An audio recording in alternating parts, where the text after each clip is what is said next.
Hello, everybody. If you can hear us, we're just waiting for people to come into the webinar. I can see there's a few people on already, so we will wait a few minutes before we kick off, or a couple of minutes before we kick off.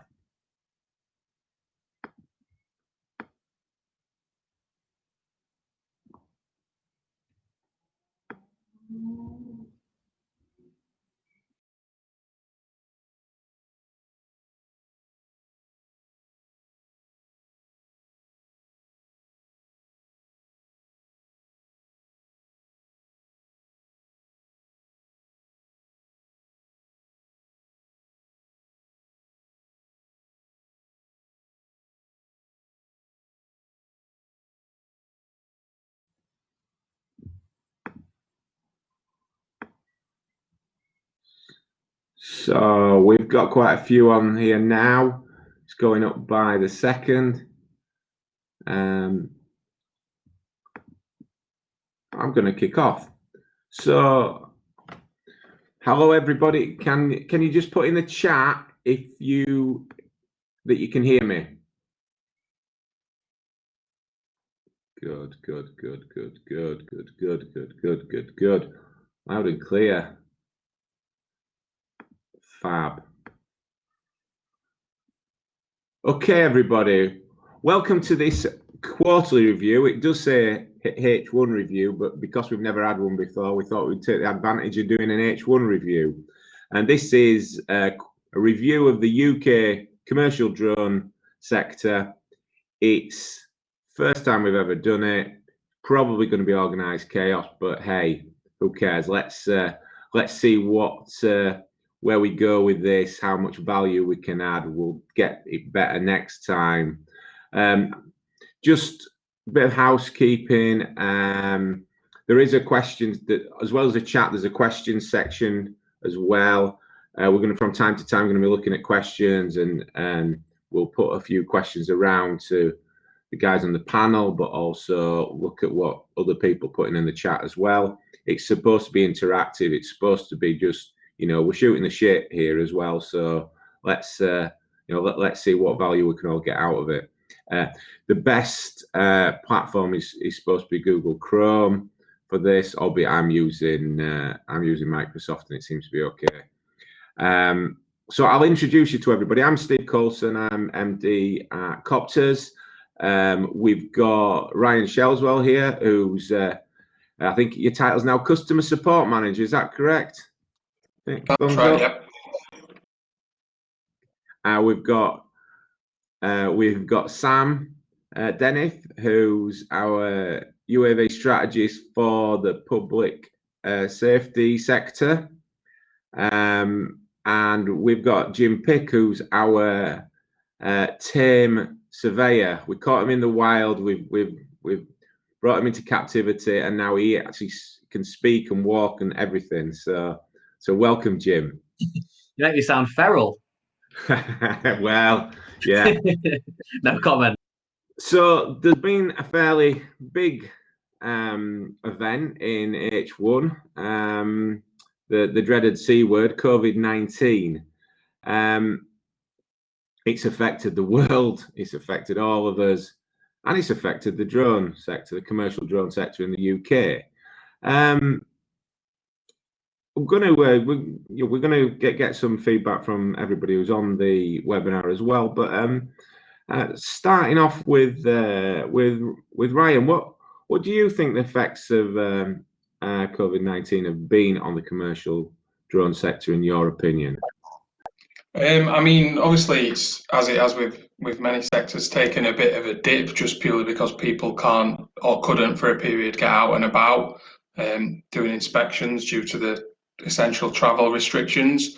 But I think it's also taught us that we can always find a new way of working, regardless of what happens. And I think that'll probably feed into us discovering new drone applications, which we are all the time anyway, but I think this might give us a bit of a push in certain areas.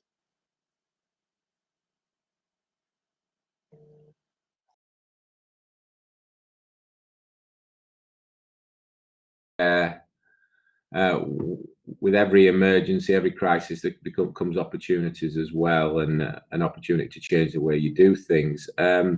Sam, what have you seen in the public safety sector with COVID-19? Yeah, so there's obviously been a bit of a slowdown in terms of them investing in as much equipment, just keeping an eye on the purse strings. But what we've seen is more willingness to do training, and sort of while they've got the downtime and the opportunity to train up staff, police forces, fire services, search and rescue teams, everything in public safety, they're really driving that forward. So although it's affected them negatively in the way that they maybe can't upgrade the equipment quite as quickly as they'd want to, they've certainly taken advantage of the downtime, jumped on the academy, the portal that we do, and we've trained hundreds of emergency service and emergency workers as part of the training initiative. So yeah, it's slower in certain areas, but it's definitely sort of balanced out on the training and software side as well.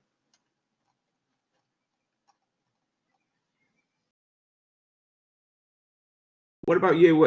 I mean, you kind of covering a couple of sectors. You're covering it today, because we don't have George here, your surveying sector, but also the infrastructure and asset inspection. What have you seen? I think genuinely at the start there's that initial knee-jerk reaction where people sort of feel like they batten down the hatches so much and don't want to spend that money or make that investment on new equipment. But sort of echoing what Sam said, it's given a lot of survey businesses or businesses looking at drones as an alternative. It frees up that little bit of time for them to actually put their mind to it and actually really, set themselves some targets and goals to actually then understand the true potential of what drones can do. Everyone's working in this pretty busy environment, and when something like this happens, it does free up a little bit of time. So initial knee jerk in April, but it did bring newer people to the industry, with people actually having that time to be able to invest in equipment. And certainly from a survey point of view and a construction point of view, a lot of projects were still running. Certainly major infrastructure projects were. But from a survey point of view, even though projects were being delayed, but they weren't being cancelled. So in preparing for when they'd come back to work again, that data is still going to have to be captured. It's still going to have to be captured efficiently, accurately, and quickly. So a lot of survey companies are thinking, well, how can I claw back a bit of that time when I can go back to work? And drones is sort of that natural tool which companies opt for.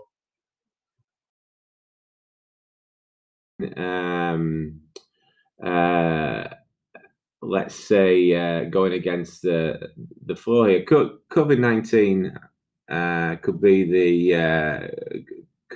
the real accelerator of the commercial drone sector. What do you think about that?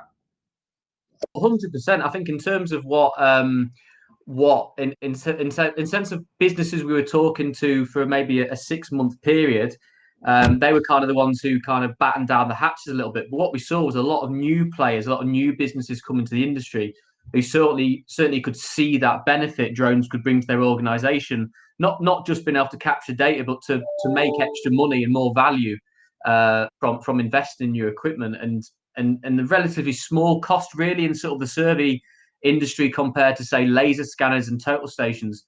It's quite a small investment in terms of survey equipment. And I know a lot of survey business, they have taken the opportunity with things like the bounce back loans from the government to reinvest in equipment.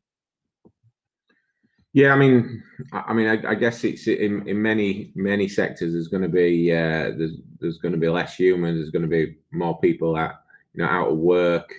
There is the social distancing aspect. Sam, what's your sort of take on how let's say potentially drones can fill that void or move into an area where potentially traditional methods might not be filling the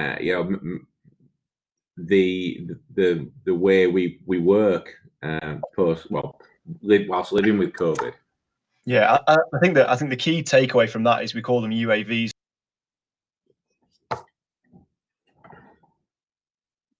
Yeah, we've got you through.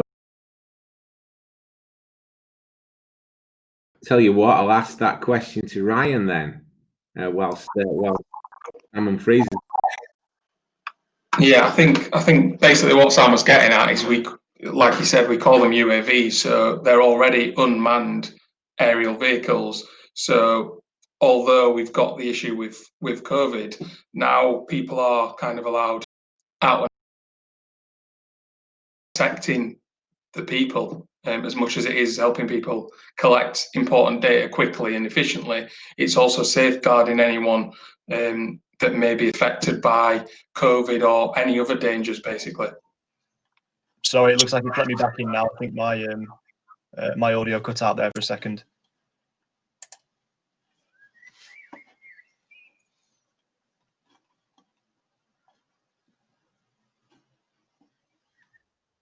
A bit of a blip there. You carry on talking.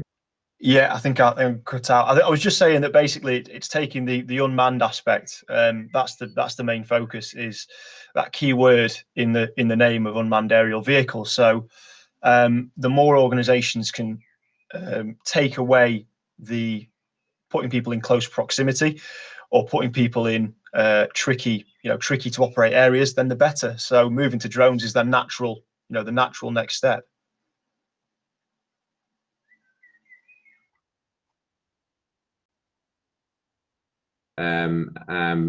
I'll move on. What about, so Boris has said basically the new phraseology is build, build, build. Jim, are you how do you see this playing out into your sectors and also the use of drones? At the start of a project, even though they do have their benefits when you sort of go halfway through, but be able to start using drones from the very beginning to capture that initial data for, I suppose, land assessments, site assessments, feasibilities, to start them at the beginning and then to be involved in that whole workflow, just brings massive amounts of savings in terms of productivity on the project. So when we hear things, certainly when I hear talk about with friends who I went to university with, who's working in that sector now, they're really excited about this amount of investment. And drones is always something which always comes up as hot topic, not just because we always see them in the news, but most people always know somebody with drones, that kind of thing. And if we get them in at the start, then really great benefits for these sort of projects. So yeah, absolutely, I see real great benefits for it.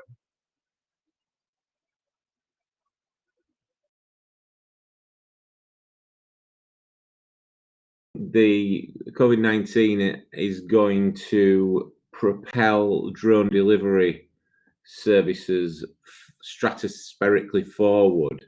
And I've seen a report just today saying that the compound annual growth rate over the next 8 years will be around 20-25%.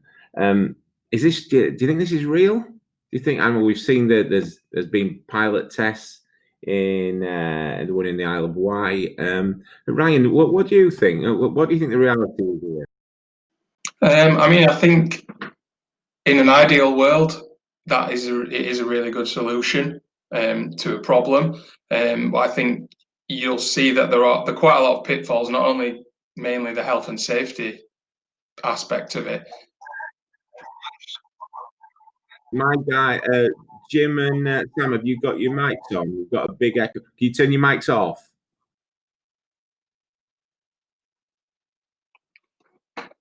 Right, all good. I'll carry on. Yeah, but and I think obviously the problem you've always had with this kind of stuff is finding drones with the flight time and combining that with the lift capability to get to the distances that these deliveries are really going to be useful at.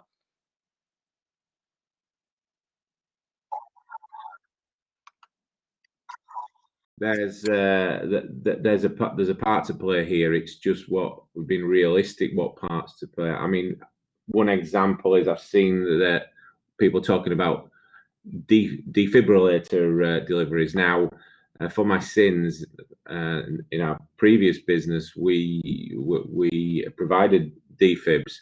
Now, there's a 3-minute golden period to from somebody having a cardiac arrest to using a defib.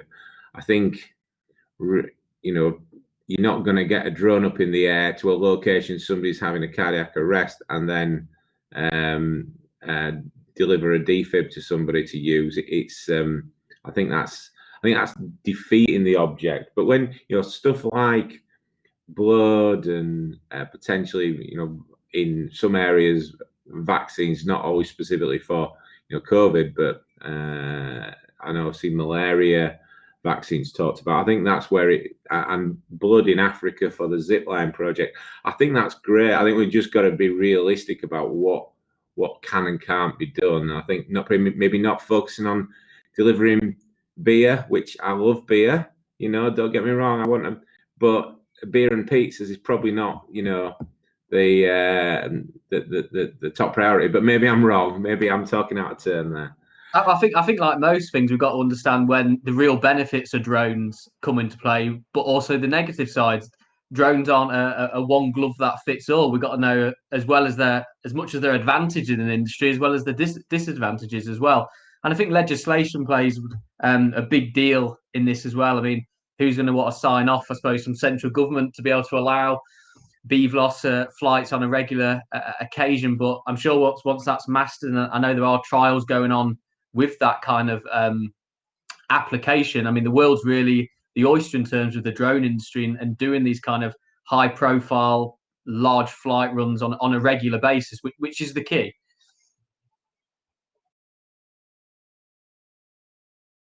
I think we'll come back. We may come back to COVID, but what I wanted to talk about next is legislation and the EASA regulations in the UK.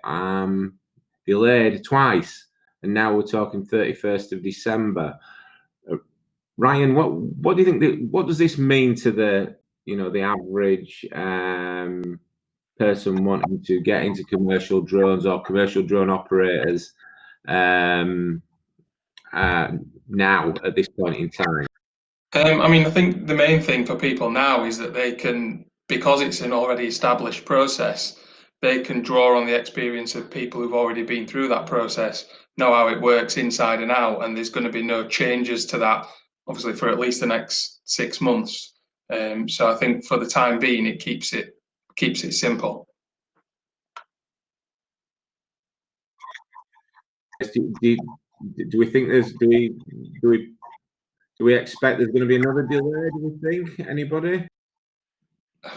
My gut instinct would be yes, possibly.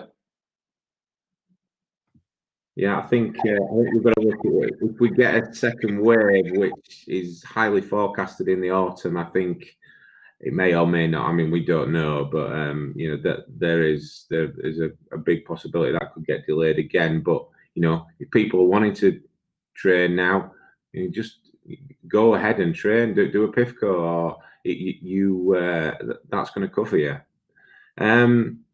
So I want to go next to new products and products that have been in the news of the first part of the year.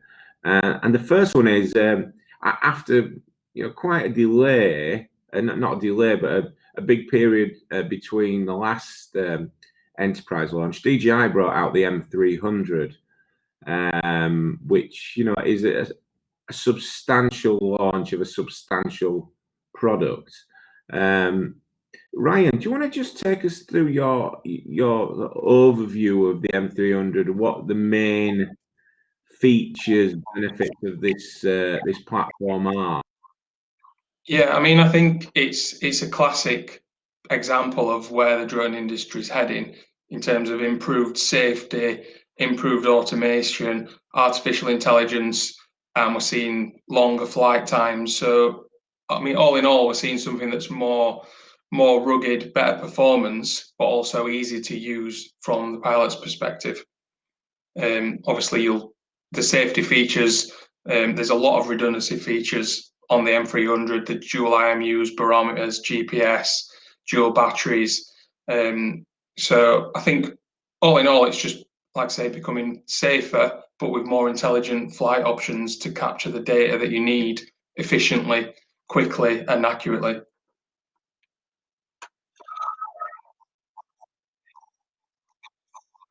Got you going. I mean, I think I think the exciting thing with every new drone launch is when they bring out new payloads, especially when you're looking at things with high resolution thermal cameras, high levels of zoom. Obviously, the M300 is all about kind of getting as many sensors on one platform as possible without compromising on quality and usability. And like I say, I think the main thing is safety's been massively ramped up. And they've also now got the new 3-prop landing system. So if you lose a prop or a motor in the unlikely event, then you're still going to be able to get that drone down safely, which is a really big thing.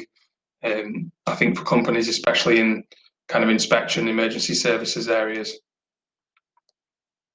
Have you tried the 3-prop landing yet then, Ryan? No, I mean, it's not something that I personally would like to try, but I think it's more about having the peace of mind that you know it's something that you can use if you need to. Same with a car airbag. I don't fancy using my car's airbag, but I know it's there if I need it. Right, good point. Good point. By the way, there is a question section. I've seen one question go in, but please feel free to put your questions in, and especially at the end, we're going to try and get through as many of them as we can. And also, we will any that we can't get to today, we'll come back to. Sam, on the M300, hopefully you won't have that terrible echo anymore. But how does it fit into your sort of public safety, search and rescue type sector? Just to check, is that better with the audio? Is that working a little bit better? It's still quite echoey.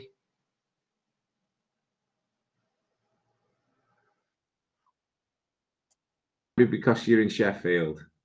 Potentially, yeah. We only just got dial up, so we're a few years behind.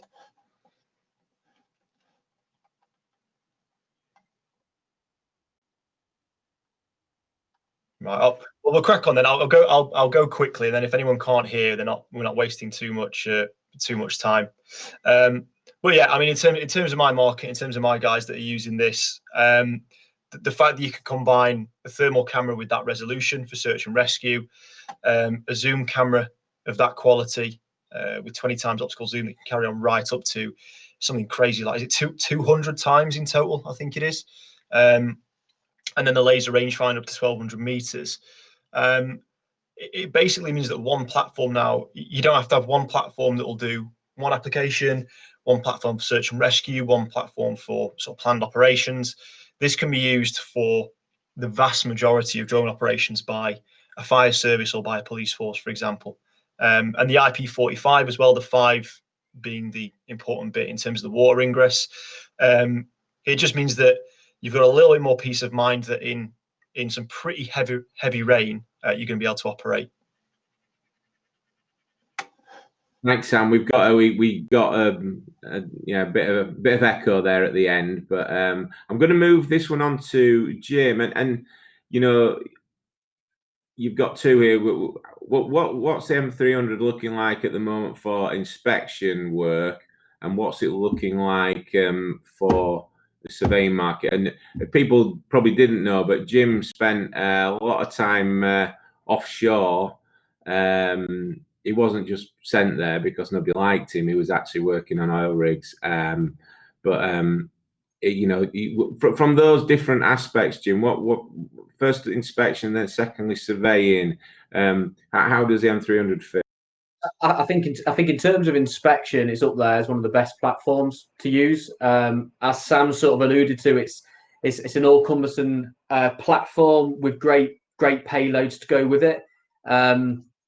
I think also the thing I like about the M300, certainly from an inspection point of view, is we know DJI are really great at making drones, making good payloads, and making it ease of use. What I feel they've really concentrated on is that user experience in flying, like Ryan's mentioned about capturing fast, efficient, high-end data and being able to do it repeatedly.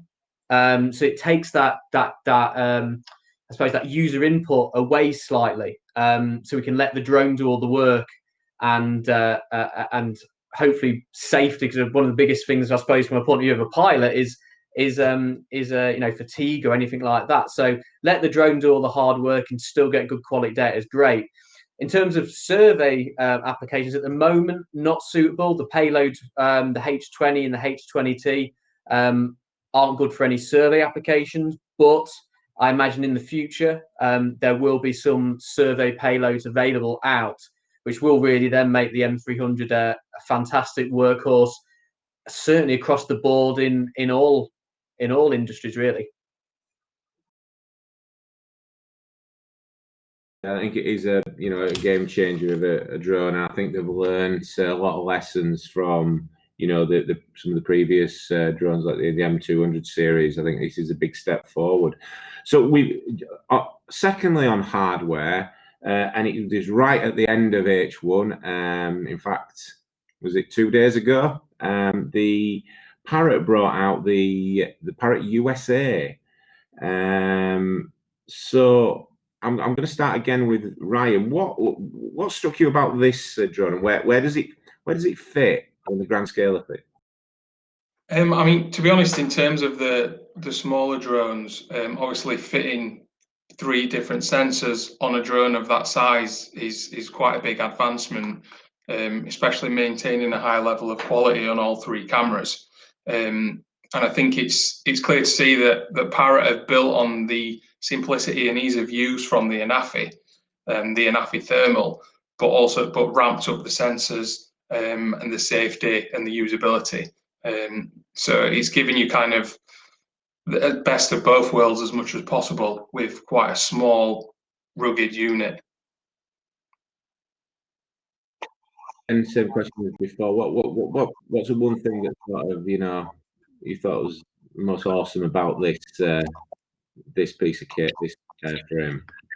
I mean, to be honest, I think it's just as simple as the 3-camera system. I think you're also seeing a higher resolution thermal than generally you would have drones of this size, but not compromising on the quality of the RGB cameras to give you that higher res thermal.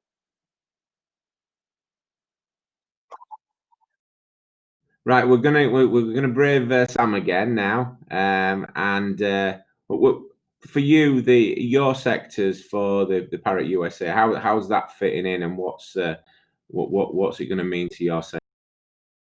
Yeah, I'll try and keep it quick before it so it doesn't cut out again. So yeah, it's basically what you previously would have in the public safety sector is a quick launch system that you'd have in a vehicle, for example, to deploy really quickly. The limits you'd always have with that would be that it would never have any sort of IP rating, low wind resistance, poor sensors, basically will be very limited in terms of the applications you can use it for. So with this, you can now use a smaller drone, which isn't quite as effective normally, classically, in the way it would operate. But you can use it in poor conditions. You can use it for much more complex missions, and just a wider range of applications, and also a lot less expensive than a bigger system that you'd have to get to have this IP rating and anything like that. So yeah, it certainly fits a very broad sort of market in terms of the applications it could be used for. Volume on your speakers. I think I think you're having issues with your internet. Yeah, I've had Wi-Fi issues all day, so it's definitely just the signal. I don't think there's much I can do about it, unfortunately. Okay, Jim. So the Parrot USA and the the inspection and survey section.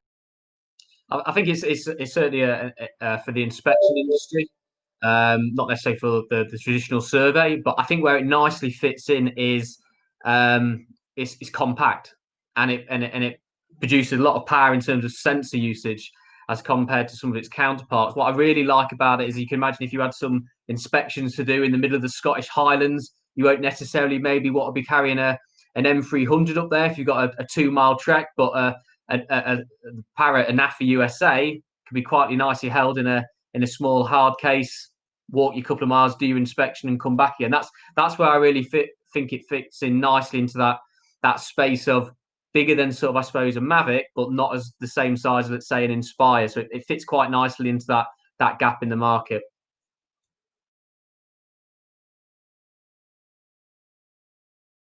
Weight and the new EASA regulations are that's gonna work in its favour as well, isn't it? I think where you're talking is under that under 2 kilogram category. Yeah, it's going to be able to be used in. Hold up. So it's under it's 900 grams. So it's 500 grams. So it's under the 900 gram limit effectively. So it'll fall into the lowest weight class effectively when the new regulations come in. Yeah, thanks, guys. So, so I'm going to move on from hardware now to software. So, Jim, what's in your two markets? What software has come to the fore in the last 6 months? I think one which I've been using quite a lot in terms of the flight planning software. I mean, I've used various flight planning softwares for years and years now, but one which really springs to mind is one called Hammer, which I think is just so easy to use, so intuitive. Many flight planning apps on the market at the moment, but I think Hammer for me offers the best in terms of functionality and flexibility. It's very simple to use, quite intuitive. And the great thing about they constantly keep adding new features. And I know a lot of industry bodies have started to use it as well. Themselves as a business, they're always listening to their clients, they're always listening to the industry and always adding new features. And I remember I even asked them, I wanted a feature to use our LiDAR systems and suggested it to the team there. And I can dare say within a week, they turned it around and added it to the to the new app. It's got a whole host of flight planning routines geared up for inspection and mapping. It has really cool things like they call it like linear and vertical inspections. So you can actually control in the Z-axis, say up a facade of a building as well. So again, taking this stress and strain out of a pilot on the ground, maneuvering it with the sticks. Yeah, it's free as well up to a certain point. They do have a premium subscription model called the professional package, but it's only £16 a month, even if you did go for that. And I know talking to the team down, they've got some really great new features coming online. I think what's really good about it is they're very adaptive. And I know a lot of people don't always like planning missions on a tablet because it's small and they might have fat fingers and struggle to point the dots on certain extents. But this has a desktop version as well. So essentially you can plan on the desktop at home with the full screen, know where you're planning. You can have 3D models input as well for the planning side of it, and then also upload that to the drone when you're in the field and complete the mission. If people haven't seen Hammer yet, just go on the App Store and download it and have a play with it. It really is by far for me my favourite and the best one on the market.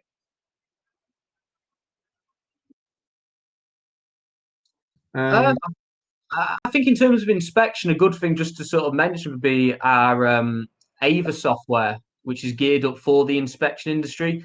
I think as an industry, we all know drones can capture mass data capture very fast, very safely, very efficiently, which is great. But I feel that's only half the battle. How we present, how we create, how we share that data is paramount to the client to make sure that they're getting the best value from it. Ava solves that predicament. In short, I suppose you upload the images up to the software. It's all presented on a map overlay, so you know where them images have been captured. You know the orientation of your camera as well. Once that's in, you can start going through them images and annotating onto them. So, for example, you can say there's a slip tile on that roof and highlight it on the imagery, and then set a severity rating, input a remediation action workflow to it as well.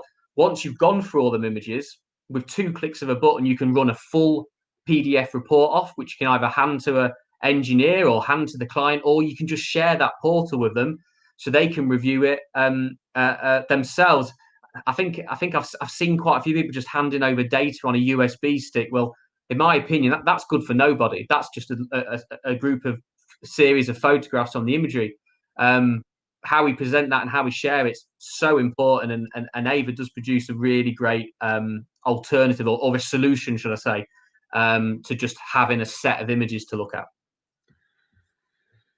Yeah, I had a report shared from by George on, it was a solar farm. It blew my socks off, to be honest. The level of reporting that you could get, and I remember back in our previous business when we were doing an offshore wind farm inspection. I think it was something. I think it was about 100 turbines in the North Sea.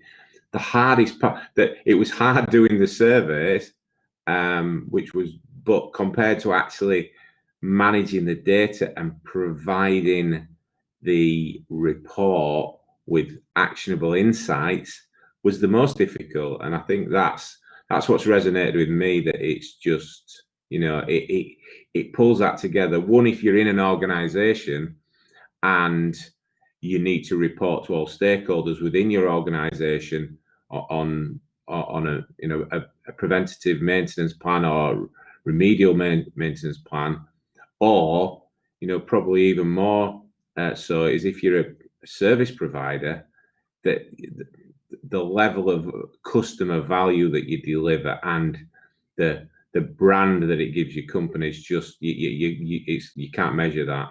So yeah, I know where you're coming from on that one. Sam, we're gonna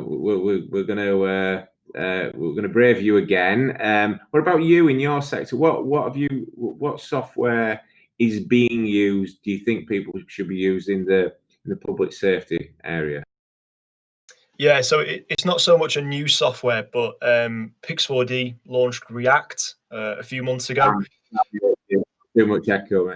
Do you want to go out and come back in again and see if that makes a difference? I'll give it a try. And at the same time, I'll go to Ryan. Any software that you've been using, you've seen that would be worth a mention for H1? Than the ones that Jim's already mentioned, I think the only other kind of software advancements I've seen is, I know that, just going back to the Parrot and AFA USA, that they've made some major improvements to the waypoint and the flight planning side of things. So it'll be quite good to see, once that's up and running, how effective and how much simpler that makes things. But I think Jim's pretty much covered the big stuff that's out there at the minute.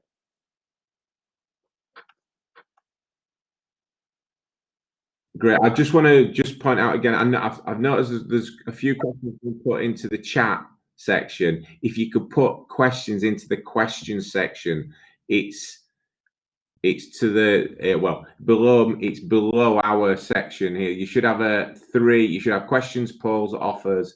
If you can put them in there, then I've got to go through them and manage them. I can get to as many as possible. Go on, Sam. Let's have a go again. See if you're the echo man. Is it still echoey, or are we? Brilliant. We're better. Turn it off and on again. Cool. The first year. Okay. Well, I'll be quick because it'll probably start going echoey again any minute. But yeah, so the main, in terms of software, the Pix4D launched React, so it's not a new software in so much as it's a full new platform, but it's just a different version of Pix4D. Really good for public safety use because they can map offline, so with no online connection, a pretty large site in a very short amount of time. Works really well with the Parrot drones because Parrot own Pix4D, so there's a link there. And you can effectively spit out a PDF of a 2D map for sort of any scenario, any situation. So if you're doing something more detailed, like an RTC, a road traffic collision, you might use Pix4D Mapper itself. But if you're just checking an area to see if there's a missing person, or if you're scanning an area, a crime scene after, to dictate where you'll put staff, then you can use it to coordinate your ground team pretty effectively. So that's probably the biggest jump forwards in terms of software we've seen in public safety over the past few months.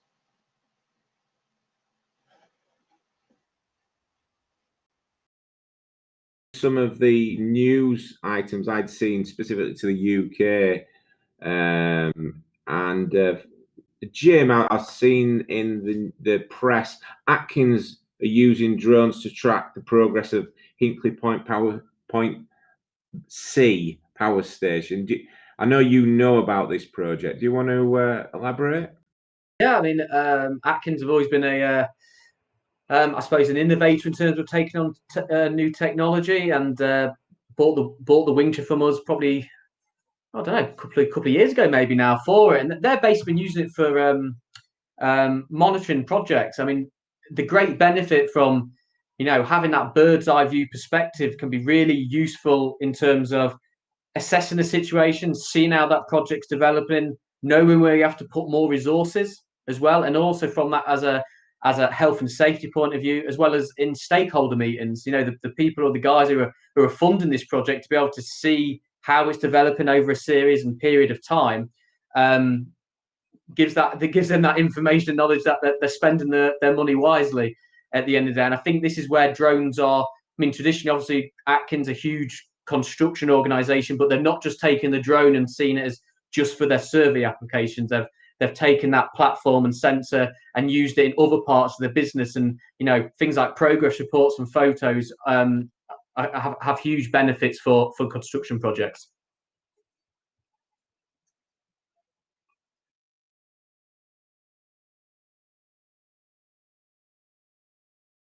Used doing mapping or what? I think a combination of everything. I mean, the joys of flying something like the Wingtra, it's capture of one data set, but for multiple uses.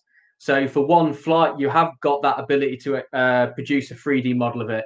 You can extract them same images and put them into, or use the ortho from a Pix4D process to then use as a progress photo. So I think that's one of the great benefits of drone: one flight, multiple deliverables. So yeah, I'm sure they're using it for a whole host of applications. All that little projects we've been having whilst in lockdown, my home project with the kids was we hatched some chickens. I know some people are having vegetable patches, some are growing vegetables and making beer. But some of these activities have gone a little bit further, and I noticed that the police in Coventry, I think it's West Midlands Police for Coventry, isn't it? Been using drones to do drug seizures. So I don't think that one's allowed in lockdown. So what? But how are they doing that, Sam? Different ways you can use drones around that scenario. So the first one is you can use to sort of covertly recon in certain areas. So especially with stuff like the Parrot and Affys, the smaller drones, they have very low footprint in terms of the noise and sort of visibility. So even in urban settings, you can put one of those up alongside, say, a building or follow a vehicle without someone knowing that you're doing that. So they can use them more and more to sort of track individuals, not making a move too early, so to speak, but also just observing sort of structures, observing buildings, seeing who's coming in and out, putting faces to names, that sort of stuff, and building a plan, because it's not as it looks in the movies. They don't just burst in to a house and arrest a bunch of people.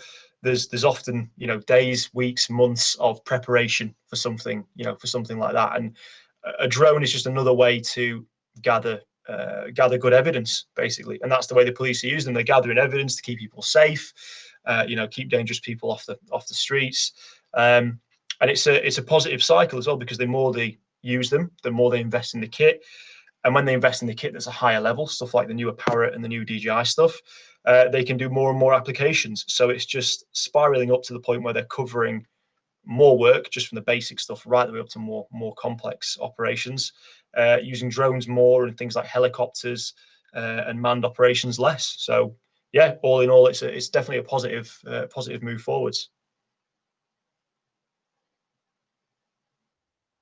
Do now is I'm going to get to we've got up to 15 minutes left. I'm going to go to the questions section and try and get through these questions that people are asking. And we also want feedback on what we should be including and not including in this next time we do it, because we want it to give value. So this is the first time we're testing it. There'll be stuff that we've not talked about that you want to know about, so that we can go away, research that for next time, but also stuff that we're talking about that you really want us to shut up and not talk about. So we really value your feedback.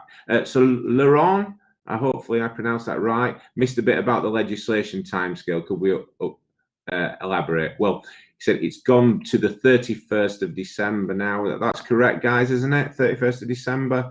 And there was a feeling that might stretch again, but we have no idea. That is just us contemplating that there could be, especially if there's further lockdowns coming to place. I'm going through. I've got Scott Finney makes a really good point about the defibs, that it reduces time to get to the mountainside. Feedback from all mountain rescue and fire services has been positive. And the only drawback is the drone payload capacity. And yes, if somebody has got hypothermia, for example, or had a fall, that can cause a cardiac arrest, and that might be sometime after. So if you can get the drone there, it's a really good point. I think there are drones available that will carry defibs. Some of the smaller, more compact defibs are quite light now.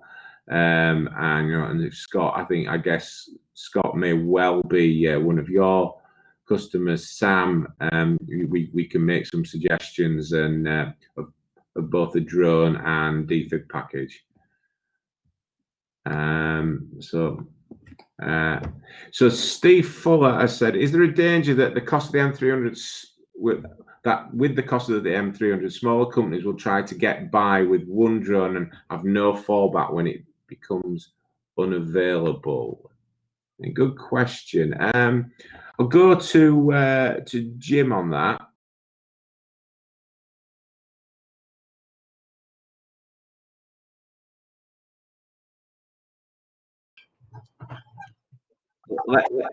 If you mute, I'll paraphrase it. So, because it's so expensive, or perceived to be expensive, that a drone service provider might spend all their money on that one drone, and there's a danger that they'll have no backup drone on the scenario that it reaches end of life, and/or that it's out of action for some reason. It's horses for courses. I really don't see a drone necessarily as just one tool to have. Different drones do different applications better than the others. I mean, if you're doing, say, a small inspection, maybe in a town centre, you might necessarily not want to get the M300 out because of restrictions and people moving around. So I get this quite a lot from certain guys, mainly in the survey industry. They kind of see a drone as, they want that one glove fits all application, and it's not, it doesn't quite work out in that sort of case. So I kind of like to say, if you're a joiner and you have a tool bag, you have multiple tools in there, and it's for you to decide which tool fits that job better. So, I mean, in terms of the 300, I mean, it is kind of the creme de la creme of drones at the moment. Brand new out. So in terms of support and getting parts for it, I mean, you're looking at a good few years on that as well. And as we've seen with the M210, they've been out for 2 or 3 years now, and parts and spares of that are so easy to get hold of, for ourselves as well. So I don't see that necessarily being an issue.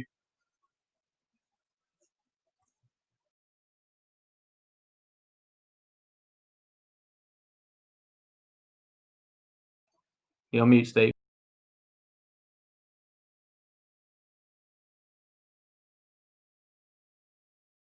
Been observant. Steve says, if delivery drones are going to be more prominent Flight times need to improve. What do we see the answer to this? The Chinese are bringing out drones that will fly 2 hours. I believe that there's a drone that will fly 8 hours. EV loss and probably new regs on the way.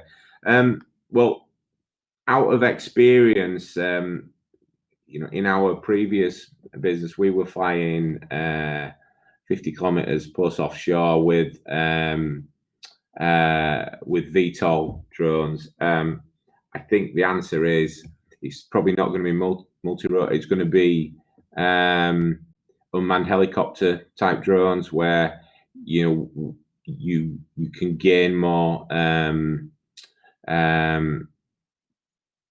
endurance. There's VTOL unmanned helicopters that'll do 10 hours flight time. Obviously, the fixed wings will do even more.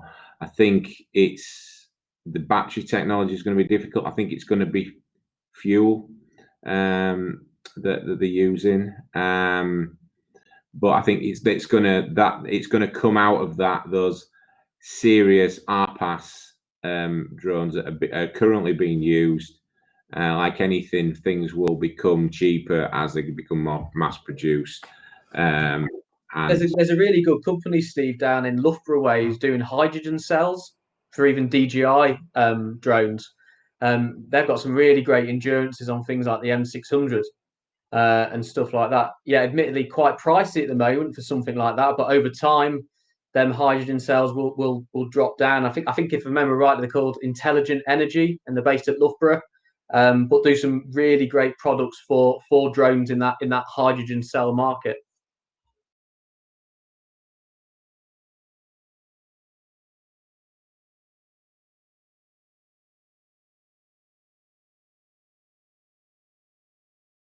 Sorry, do you see that being in the answer, hydrogen cells then, Jim?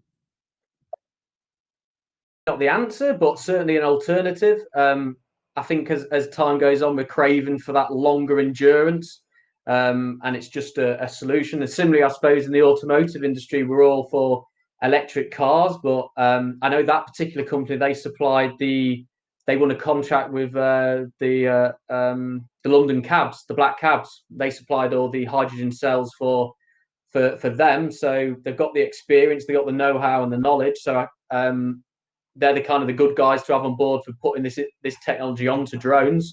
I suppose to get it cheaper, it just needs more uptake, really. I get, I think, a volley of questions now because I think they're all regarding relating to you. Does HAMR reduce paperwork normally associated with planning a flight mission? That's from Sean.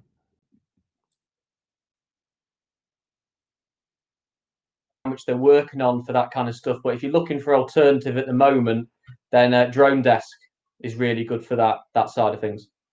Yeah, okay. And on the same, I guess, like hammering, and can HAMR create point clouds?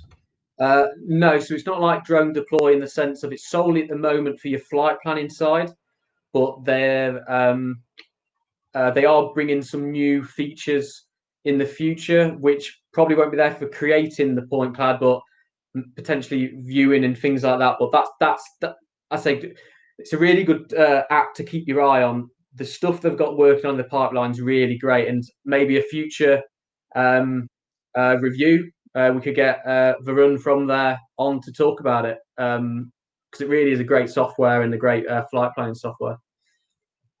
Thanks, Jim. I got one from Matt here. The SUA, UAV, drone, UAS, SUSA.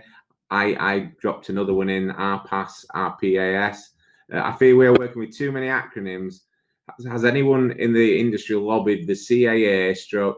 I see the irony in that as well, to streamline the terminology. What's your take on that, Ryan?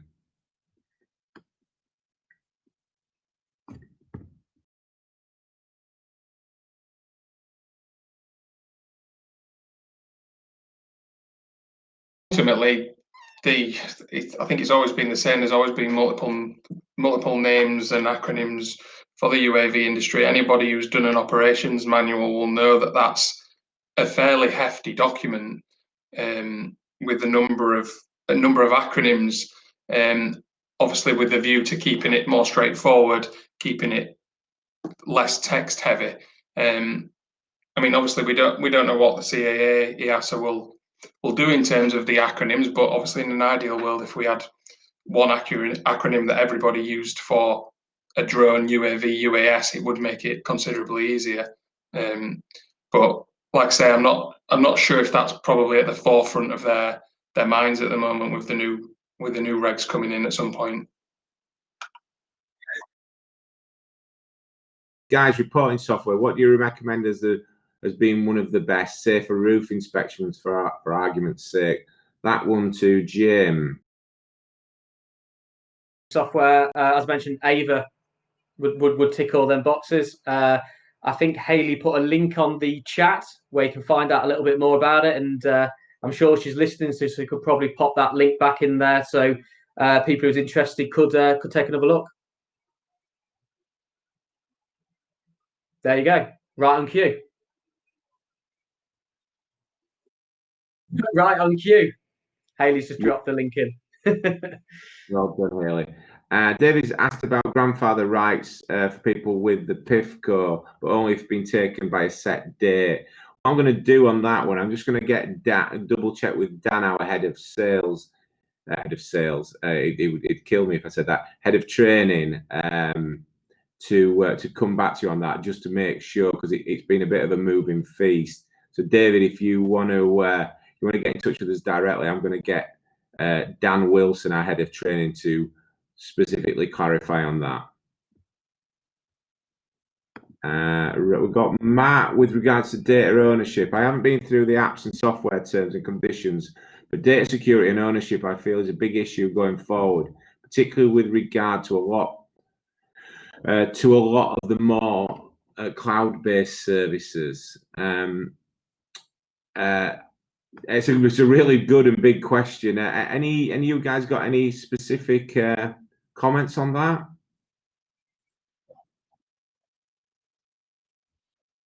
If data security and that side of things is a big concern, then definitely look towards some of the Parrot equipment, especially this newer USA that's come out. It's all fully encrypted. You can have options where nothing leaves the drone effectively, so nothing goes back to any sort of cloud or any sort of server, and all your data is really secure. So if that's a major concern, whether it's commercial or just personally, that's the way you want to go. Then on the hardware side, I'd steer more towards that route than anything else. Right. Thank you, Sam. I'm aware we're running out of time here, and any of the questions we haven't answered, we will answer. Let me just. So, John Gaffin says implications of the I think it's the CFC, the new regulations. Are there drones in development to meet the new legislations and category? I mean, we can say, even though we won't know what they are yet because we don't get told, this far in advance, they will be developing them. I think one thing with the Parrot USA fits, as Sam said, fits nicely into that category, and Sam you can expand on that directly. Let me just have a look, see if there's one last one I can pull out.